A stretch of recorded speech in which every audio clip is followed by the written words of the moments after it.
Final coaching hires are made official just in time for the revised schedule to come out. We'll also touch on some portal updates and ranking numbers.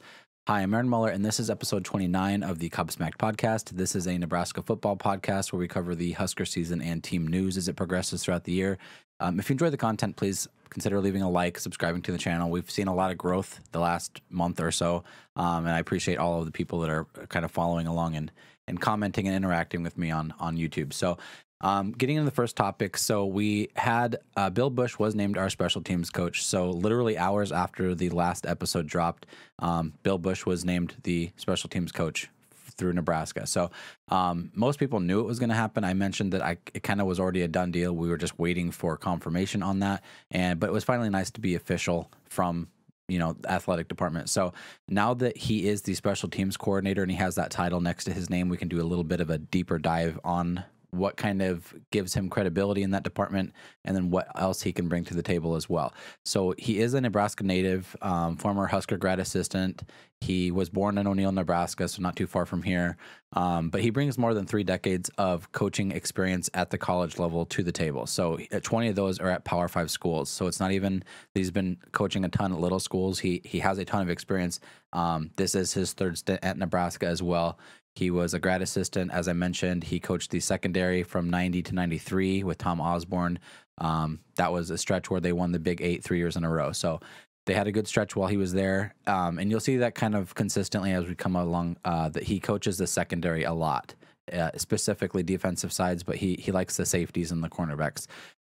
His second stint at Nebraska went from 04 to 07 under Callahan. He started out as the linebackers and special teams coach, and then he transitioned over to the safeties and special teams coach. So during that stretch, they had 16 blocked kicks, and in 2005, they had 7 blocked kicks in that season alone. So they finished in the top 25 in multiple categories over that time period as well, including like top 25 net punting, punt returns, kickoff coverage, blocked punts. Blocked kicks. They had a lot of success under him, and he was still coaching a position along with special teams.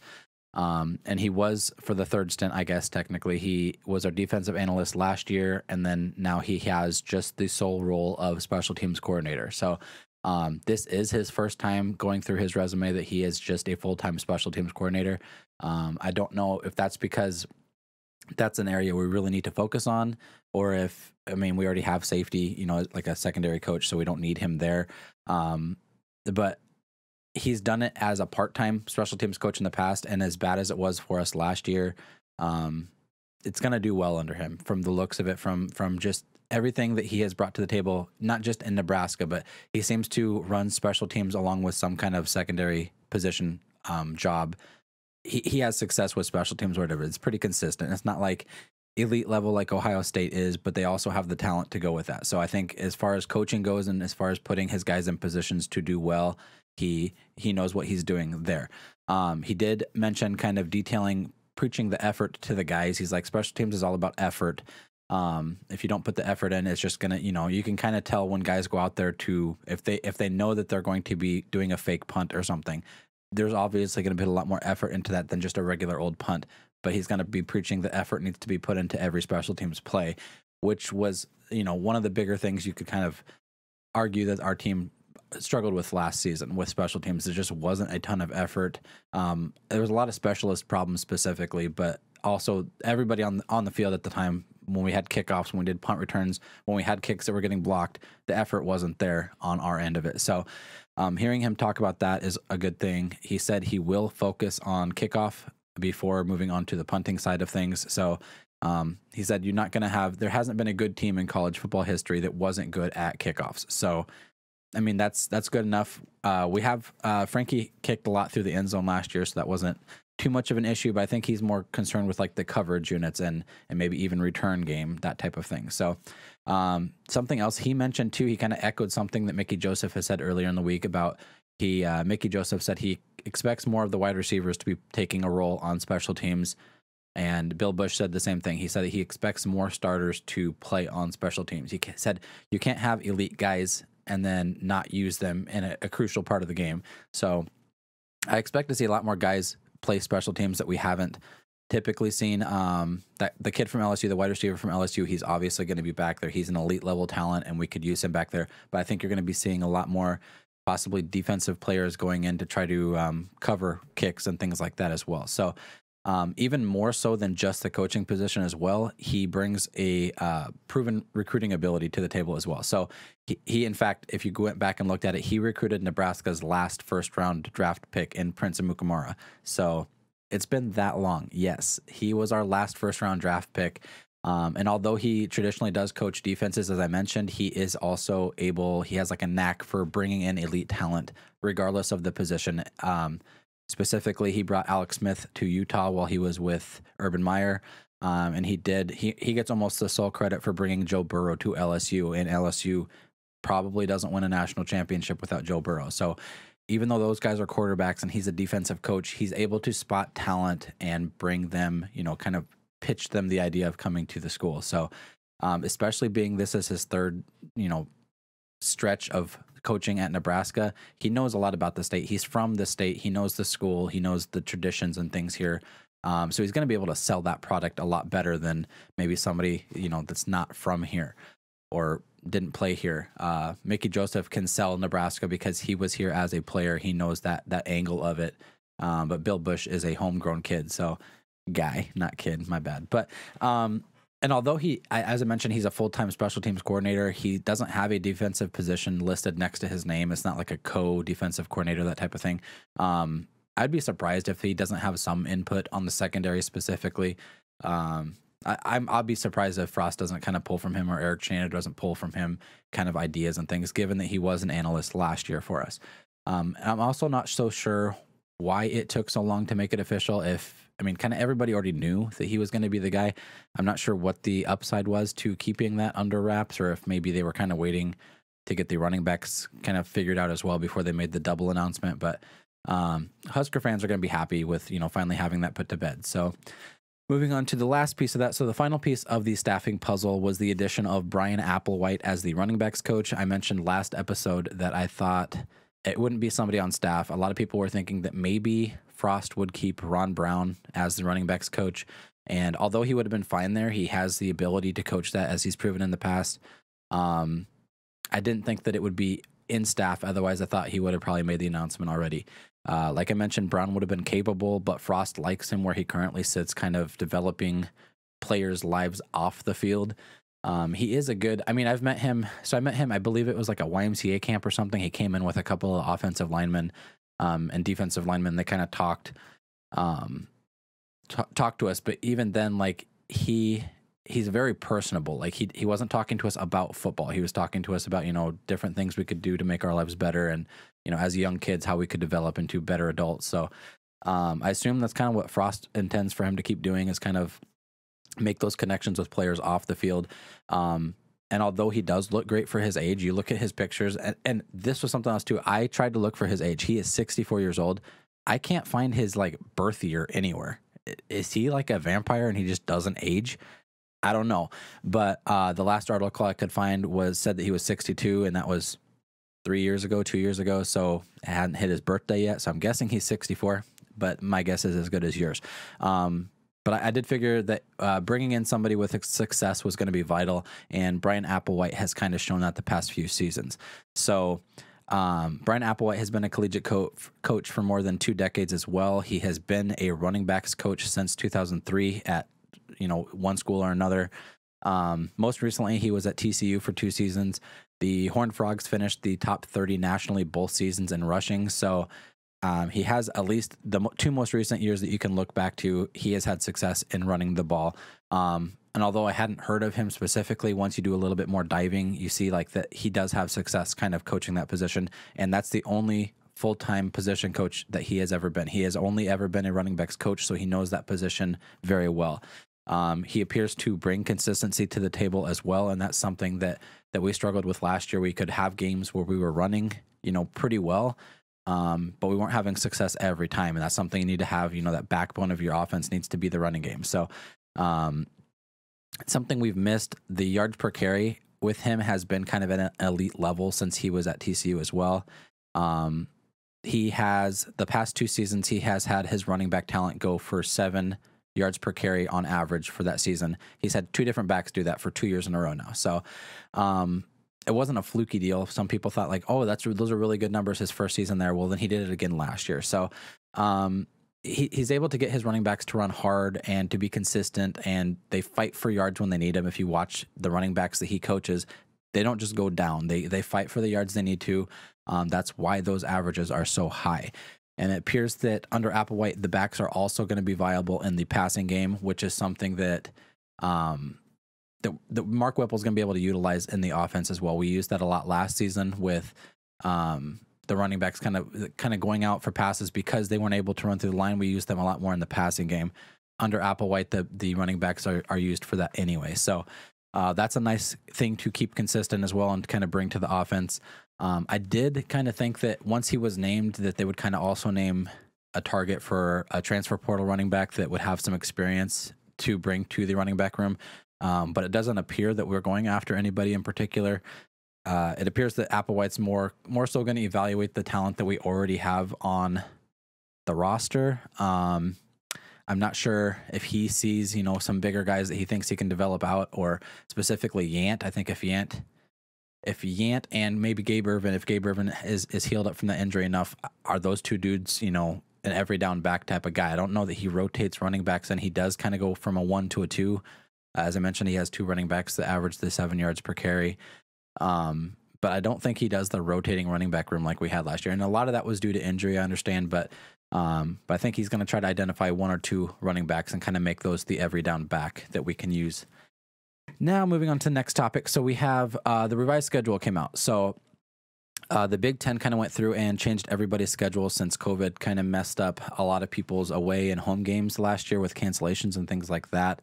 So we'll run quickly through the new schedule. To start the season off next year, we play Northwestern in Ireland for a week 0 game. Then we play 4 games in a row at home. So we have North Dakota coming in, Georgia Southern coming in, and then we play Oklahoma before going into a bye week.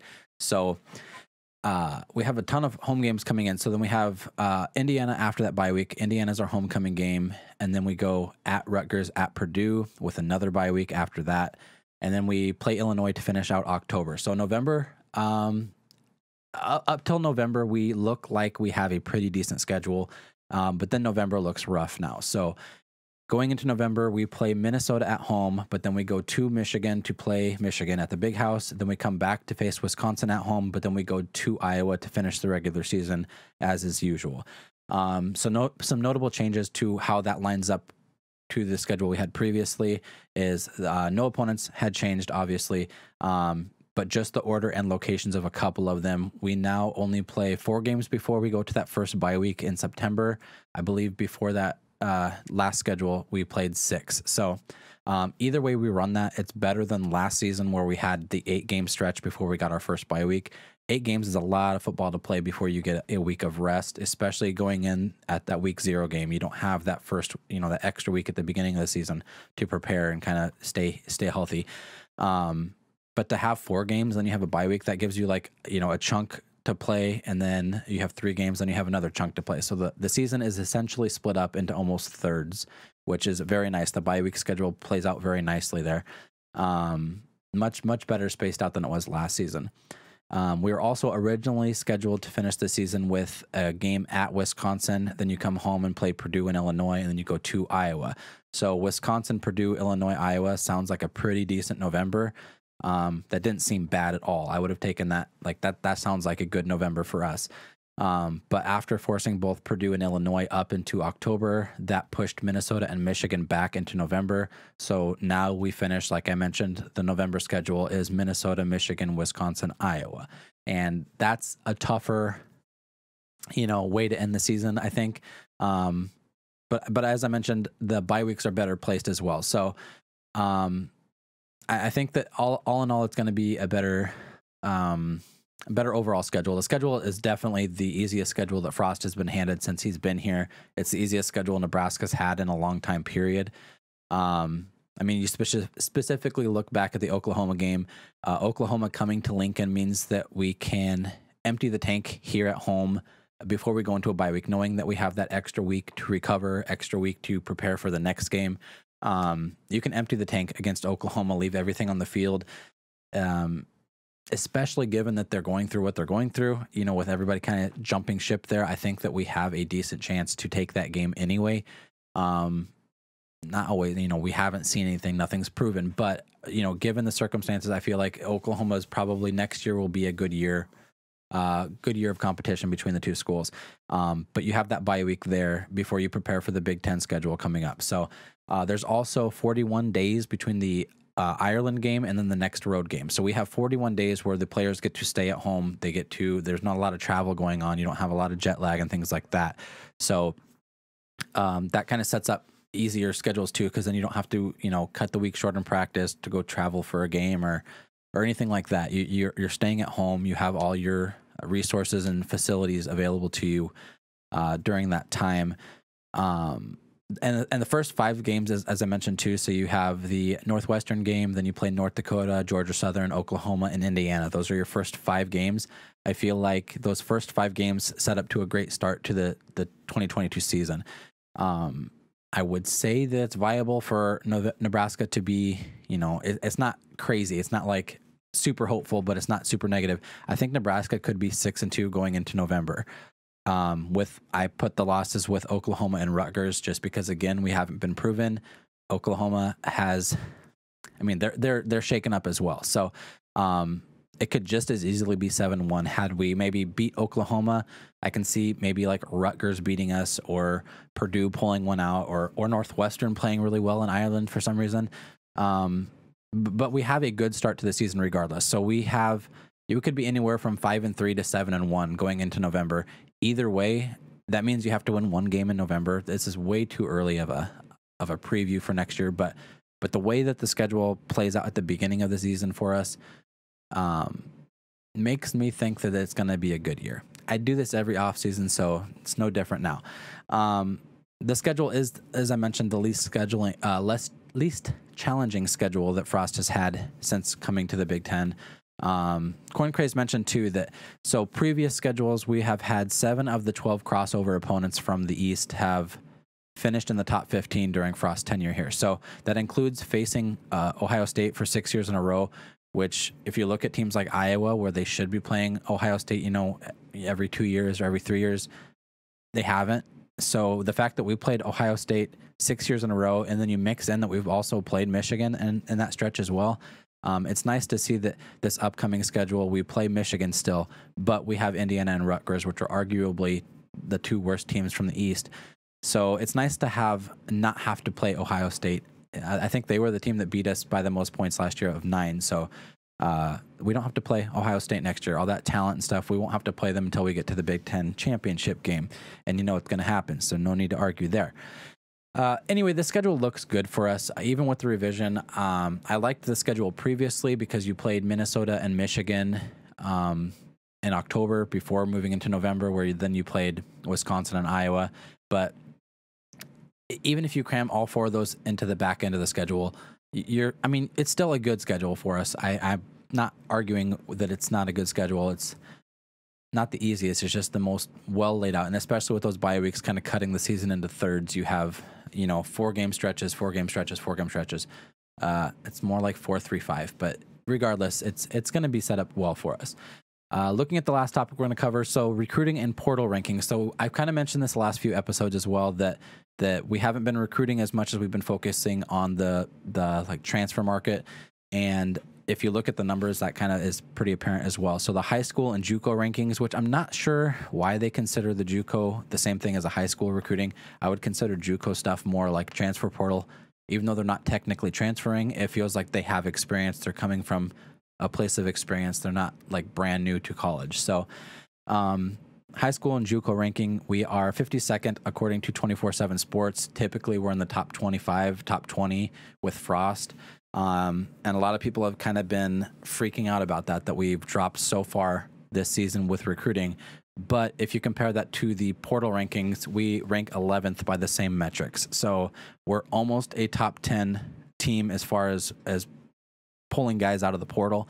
We have 9 new additions through the portal this year, each of them with at least 2 years left. And I believe there's like 3 of those that have 3 or more years left. So we're bringing in a lot of guys, and it won't be a one-off thing. It'll be, you can come in with some experience and you still have 2 years left to play here, which allows the guys that we will be pulling from high school to kind of develop under some guys with experience.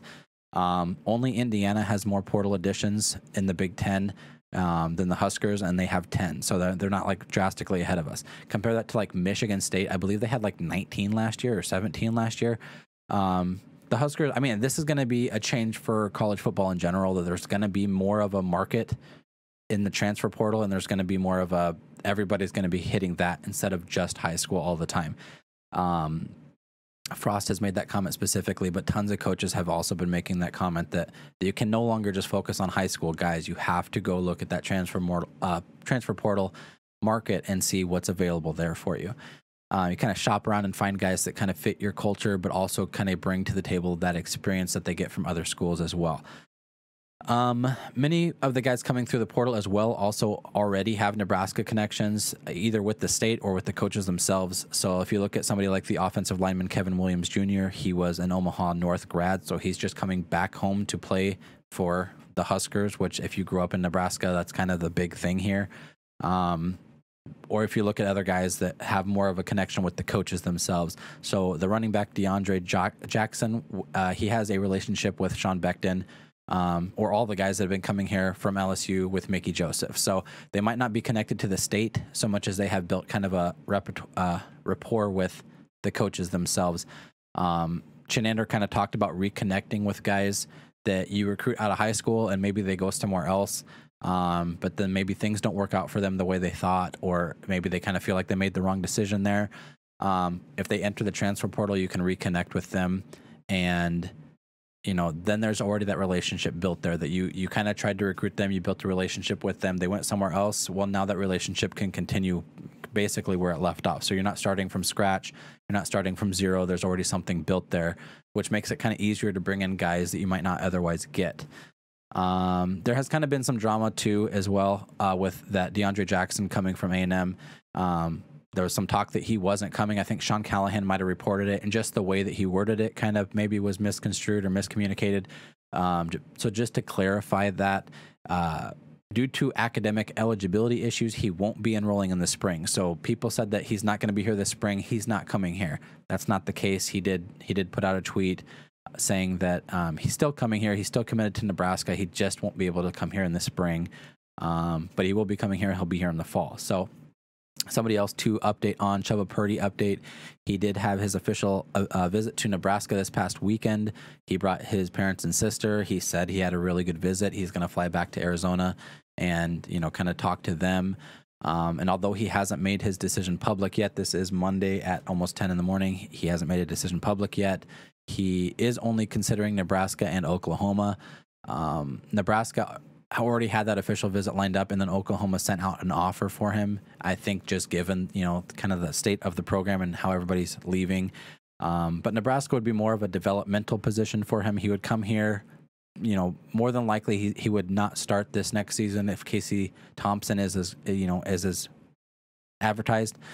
But he will develop for 1 or 2 years under Casey Thompson and then possibly have a good chance to compete for that starting job going forward. At Oklahoma, he would have more of a decent chance of starting sooner, given that Spencer Rattler and Caleb Williams are both leaving. Caleb Williams isn't official yet, but it sounds like more than likely he's going USC. There's a lot of leaks and things going that way, along with running backs and wide receivers all going to USC as well to reconnect with Lincoln Riley. So if he goes to Oklahoma, he has a better chance to start there sooner. If he comes here, he has more of a time to develop, and then he still can play after that. So I think that's going to be what the decision is. He said he's going to go home, kind of talk it over with his parents, and make a decision soon. So you can go either way with that. You couldn't fault a kid for wanting to go somewhere and start right away, but it would also be nice to go somewhere and not have all that pressure right away, kind of develop your skills as a college quarterback before you get put into the spotlight.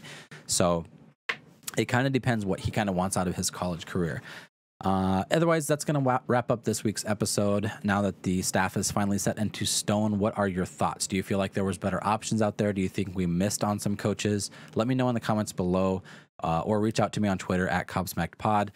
Also, before we go though, so I mentioned that I'm getting a lot more support the last month or so on the videos. We're getting a lot more views, a lot more comments, which I appreciate. Keep the comments coming. I love interacting with all you guys. But I did want some feedback on the YouTube videos specifically. Would you like to consider continue with these 1 episode weekly updates that I've been doing on Mondays, kind of covering Husker football? Once we get back into the season, I will do the preview and the recaps every game. So you'll have 2 episodes a week. But as far as the offseason goes, would you like to continue with the weekly updates on Monday, or would you like me to break these segments up? So I covered the recruiting and portal rankings. I covered the schedule. I covered the new hires. Would those, I could break those up into 3 shorter videos, or I can continue with these 1, weekly updates on Monday that go a little longer. Let me know if you feel like you would like the shorter videos. You can let me know in the comments below. Or I kind of just want to get a feel for what everybody would like to consume, how they would like to consume the content. I was nearing 100 subscribers coming into this, so I'm still trying to get a good feel for the best format, and I appreciate all the feedback regardless. With all that out of the way, though, I would like to say I'll see you all next time, and go Big Red.